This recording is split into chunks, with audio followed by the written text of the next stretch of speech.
Welcome to this special AFPI panel on American leadership abroad. I'm Fred Fleitz, Vice Chair of the AFPI Center for American Security. Today's panel is an encore of a similar panel we did last month at the 5th Annual America First Policy Gala in Palm Beach. Because this panel did so well and because some of our friends and supporters were unable to attend it, we decided to record another panel, and that's what we're doing today. Over the last 4 years under the leadership of former Center for American Security co-chair General Keith Kellogg, we worked hard to defend and develop the America First approach to national security with media, research reports, op-eds, and a book that we published last year titled An America First Approach to U.S. National Security. Now, in the second Trump administration, we're seeing all the policies we spoke about, as well as efforts to better staff and get control of our national security agencies be implemented. The result is that President Trump in his second term has quickly implemented the most aggressive and successful foreign policy in history. This includes sealing our southern border against illegal migrants, peace efforts to end the wars in Gaza and Ukraine, getting NATO members to pay their fair share of defending Europe, taking out Iran's nuclear weapons program, aggressive trade policies, and pursuing an approach to China that lowers tensions, addresses its exploitation of trade with the U.S., and stops the export of fentanyl chemicals. There are many, many other examples I could go into on the Trump administration's aggressive foreign policy in the second term and national security wins that President Trump is scoring at record speed. We're going to talk about the Trump administration's successful second term national security today by discussing the current state of American leadership abroad and how it is affecting global security. And I'm so honored to be joined by three brilliant AFPI experts today. Secretary Robert Wilkie was Secretary of Veterans Affairs in the first Trump administration and is now co-chair of AFPI Center for American Security. Ambassador Carla Sands was U.S. Ambassador to Denmark in the first Trump administration. She is now chair of AFPI's Foreign Policy Initiative and AFPI Distinguished Fellow for Energy Policy. And Melissa Maldonado is director of AFPI's new Western Hemisphere Initiative. Welcome to all of you. Thank you. And Thanks, Fred. Secretary Wilkie, I thought we'd start with you. Well, thank you. Thank you very much, Fred, and thank you for the opportunity. In 1942, the Chief of Staff of the United States Army, General George Marshall, made a visit to Hollywood. And he sought out the great film director, Frank Capra. And he asked Capra to produce a series of films entitled Why We Fight. One of the narrators of those films was a young 30-year-old captain of cavalry named Ronald Reagan. And in those films, Capra laid out what made the United States different, what made our history unique, and what made our responsibilities around the globe the key to defeating fascist tyrannies in the form of Germany and Italy and also Imperial Japan. In a country of 140 million people, 2/3 of Americans saw those films. And I think what we're experiencing now is another version of Why We Fight. The recent national security strategy outlines a realistic view of the world, a world that is probably more complex than any we have seen since the end of World War II. We're no longer facing the sclerotic Soviet Union that only offered the world kinetic power and brutality. We have a multi-headed monster that faces us. You know, I always quote Golda Meir when she said, if someone tells you over and over again he wants to kill you, believe him. We see it in the form of the mullahs, the theocratic fanatics in Iran. When President Trump took aggressive action after lip service from American presidents going back over 40 years, saying they would take care of the Iranians. Well, he did. We see it in the form of traditional Russian barbarism in Ukraine. But at the center of all of this is China. China is allied with those malevolent powers. It has spread fentanyl into our hemisphere. And in addition, it has now made it clear that it wants to replace the United States as the world's leader, both economic and in terms of military power. That's something that's not going to happen under President Trump. And the other facet of the Trump national security policy is a return to our backyard. For too many decades, we've paid lip service to our closest friends, friends who came to this new world about the same time all of us did. from Spain, from Portugal, from England. And now we are actually opening our eyes to what has been happening. China, Iran, through its proxies like Hezbollah, have been spreading their poison throughout our hemisphere. And malevolent dictators like Maduro and his ilk, the Ortegas, and even the communists who rule the prison island of Cuba, have forced on the United States millions and millions who have flooded our borders and cracked our safety nets that exist for our citizens.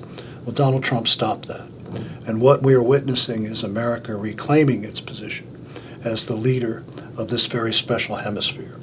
So, you know, at America First, we always say it's not America alone.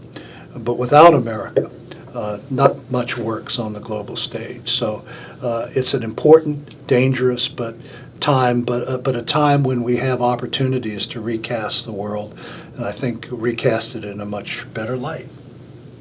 Thank you, Secretary Wilkie. Ambassador Sands?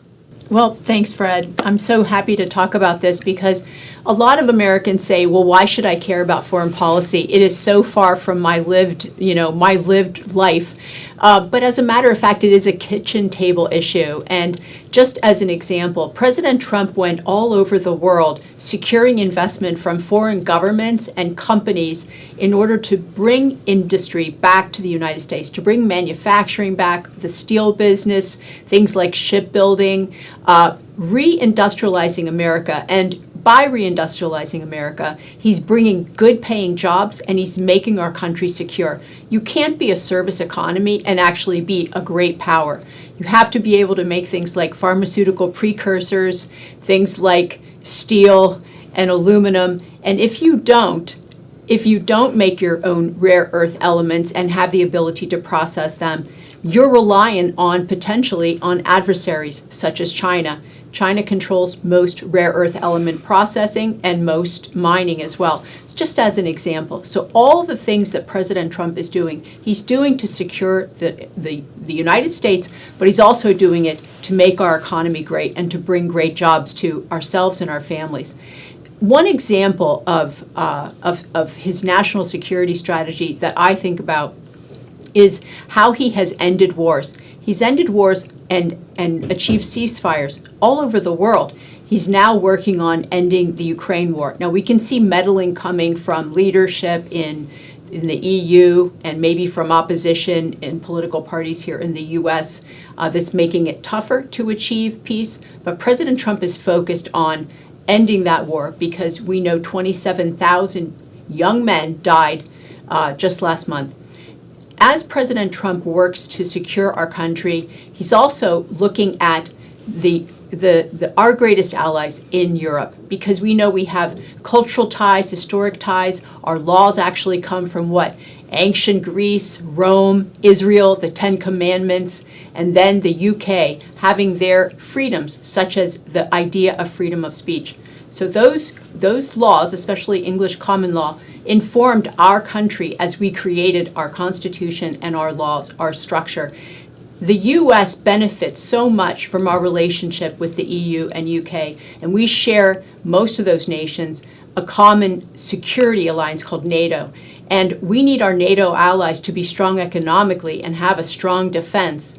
President Trump and his team are worried that we're losing that alliance because of the net zero agenda in the UK and the fact that they have open borders with uncontrolled immigration, which is changing the demographics of the countries of Europe. So we have many, many challenges that the administration is looking at and addressing, wanting to make sure that we, all of us U.S. citizens, are secure and that we're prosperous. So I think we'll probably talk about more of a few of those things as we discuss. Sounds good. Thank you, Ambassador. Melissa?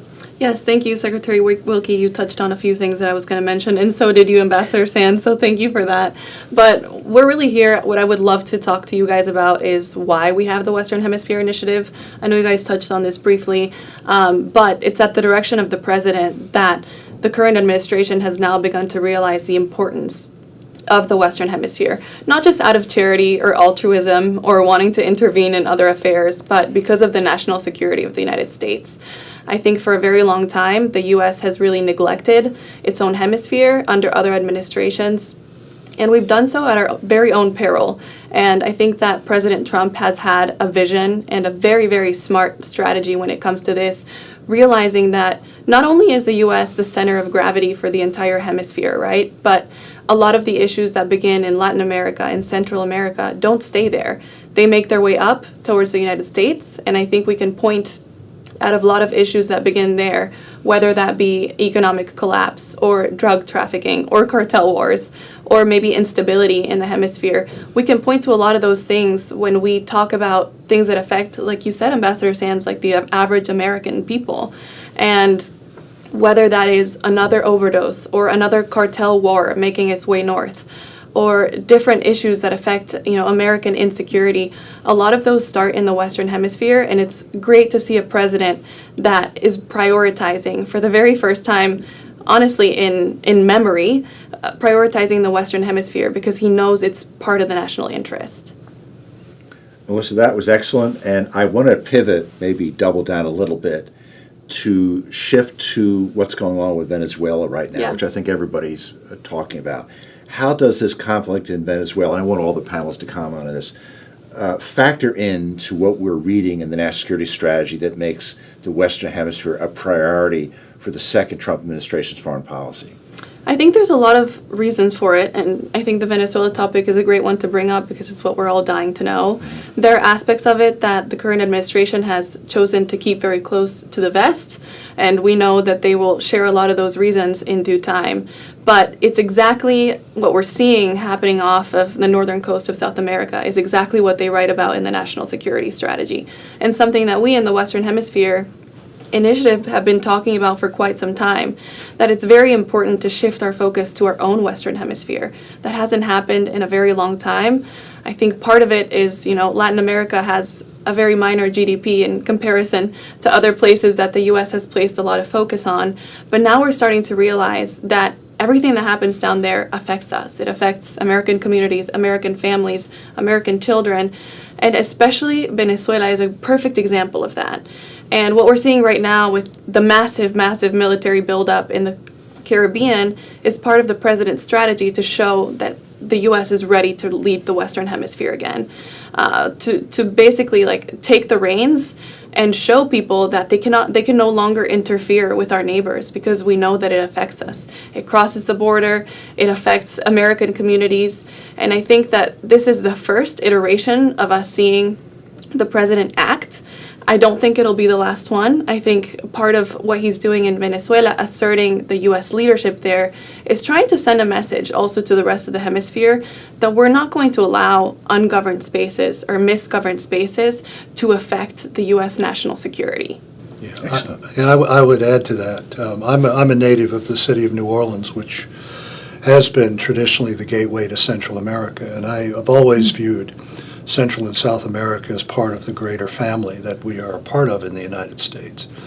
And what the president is doing is addressing, as Melissa said, the vacuum that has existed in American policy for decades. We've paid lip service to our friends. At the same time that we have ignored our friends, we have seen the influx of Chinese, Russian, and now Iranian influence throughout the continent. And many of the actors who once preyed upon the United States or caused problems for us far back as the Reagan administration, they're still there. The Ortegas are there. The communist influence in the northern tier of South America is there. And then there's always the island prison of Cuba, which has vexed American presidents since President Eisenhower's administration. These are the things that the president is addressing. Not only in terms of our own national security, but also in terms of the health of our people. To give you an example, in 10 years at Vietnam, we lost 56,000 Americans on the battlefields of Southeast Asia. Every year, fentanyl, whose precursor chemicals are supplied by the Chinese, every year, 100,000 Americans die. That's twice the number as in 10 years in Vietnam. This is a toll that is unacceptable. The president's already started to address these things. The other side of this is bringing those Central and South American countries back into an economic partnership with the United States. The latent power of that area is something that this president has finally recognized as being not only the right thing to do, but actually important for our national security. And he has put many of those bad actors on notice. Well, I can just say that, some people say this is the new Monroe Doctrine, but maybe it's the new Dondro Doctrine. I don't know. But certainly we are paying attention to our hemisphere. And the national security strategy that was just released last week doesn't touch on every country in the world, but it doesn't mean every country isn't important to U.S. security. It is, and to our economic prosperity. But when we look at some of our closest countries, like the Western Hemisphere, and then we look at Europe, you could see a lot of time, if you take the time to read it, and it's not a long document, but a lot of time was spent on our European friends. And it's because of our close relationship and our huge economic ties with the EU. If we could just look at that for a moment and talk about the loss of the borders of these countries, like the open borders, the uncontrolled immigration, the fact that the countries are changing really rapidly, and the citizens of these countries, many of them, are not being protected by their elected leaders. And then you can see the policies that are stifling business, anti-business, how they have the net zero agenda, and they're deindustrializing. We also see other troubling things like this new digital services agreement, the DSA, that was just released by the EU, and they've already decided to fine Twitter, X, and Elon Musk more than $100 million because he won't censor speech. And we understand that Americans are now being threatened by European policies like our freedom of speech. So the U.S. government and the people will not tolerate Europe trying to legislate or create laws in America through some kind of supranational legislation. That is a bridge too far for us, as well as ideas like controlling the energy that comes into the EU bloc by the CCC and trying to fine countries if they don't disclose to the third supplier the net carbon, the human rights, when it's just a company and they're going to have to go to many suppliers to get that disclosure.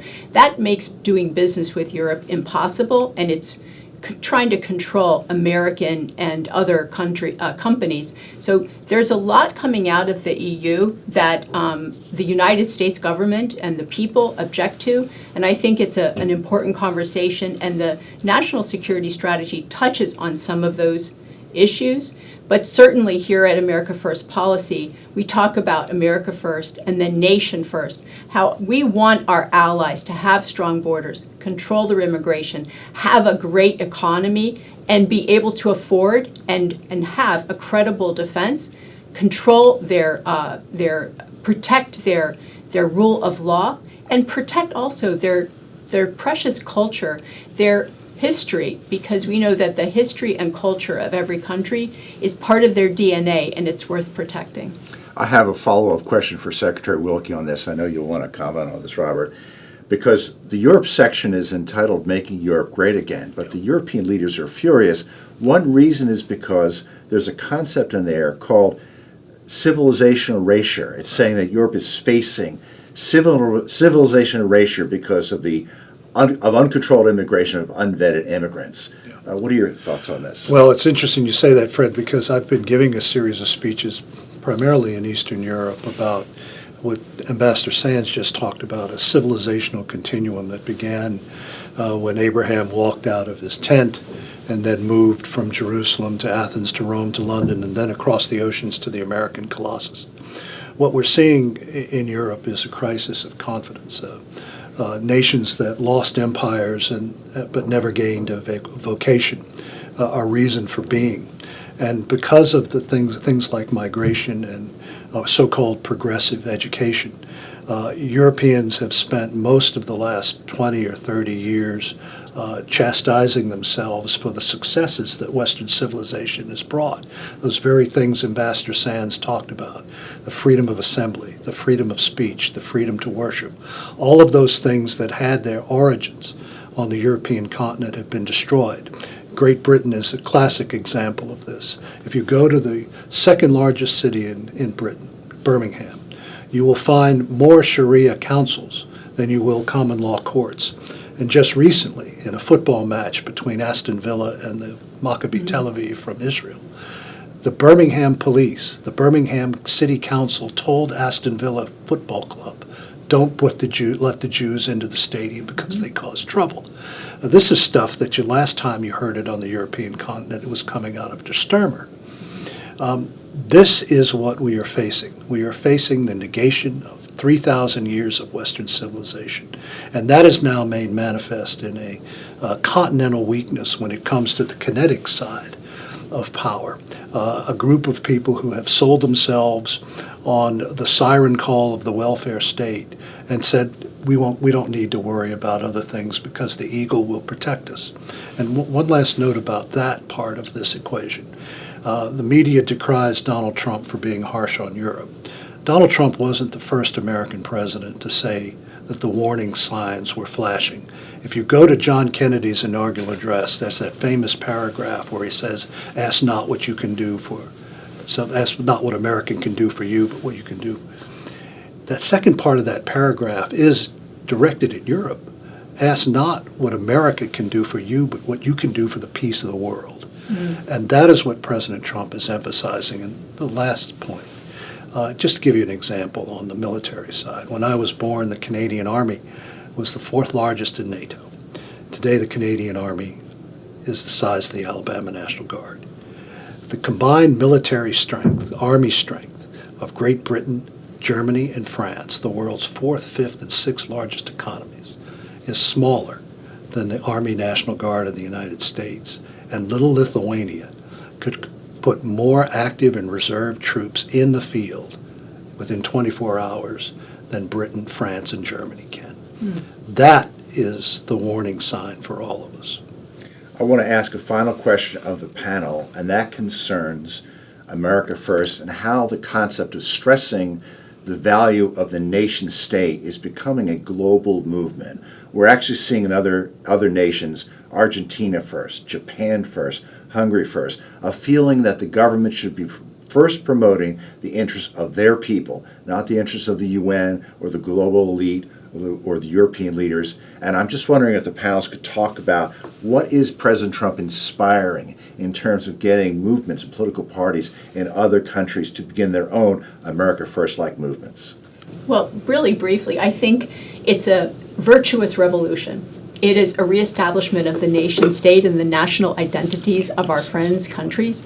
And I do believe that in many cases, the United States taxpayers have funded this globalist agenda through our State Department, USAID, funding the UN, which is really the motherboard of this idea of erasing national identities and having global government. So what President Trump is doing is, I think, he's helping save the Western world and perhaps bringing peace to the world as well. And now I love, we're near Christmas, I love the statement, blessed are the peacemakers. That's so good, Ambassador Sands. I'll just go ahead and talk a little bit from the Western Hemisphere perspective. I think people are often confused when there are policies that have to do with Latin America and Central America and how that could possibly mean something good for the U.S. or how that could possibly correlate with an America First agenda.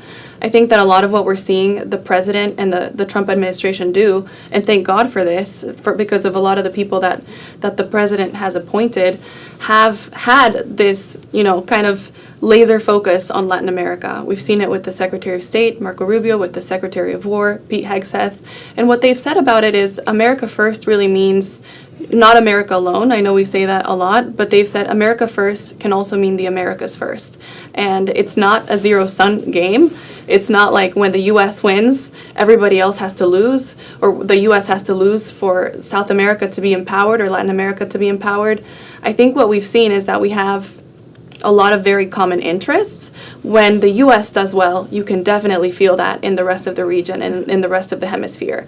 And it's in our best interest as well as the United States for us to have very prosperous, free, and stable neighbors. And that's not always been the case, especially in the last couple of decades.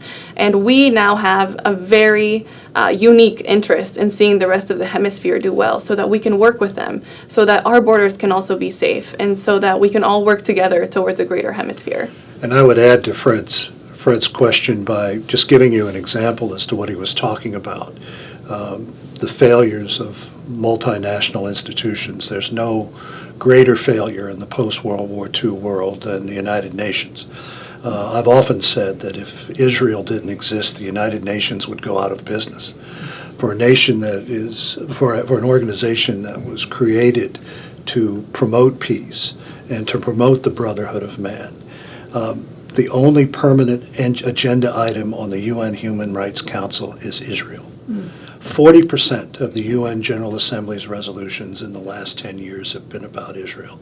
It's not been about the gulag that the Chinese have created for the Uyghurs. It's not about the 800,000 Muslims that Bashar Assad killed in Syria. It's not about the theocratic fanatics in Tehran. It's not about the genocide in Sudan. It's about a little country.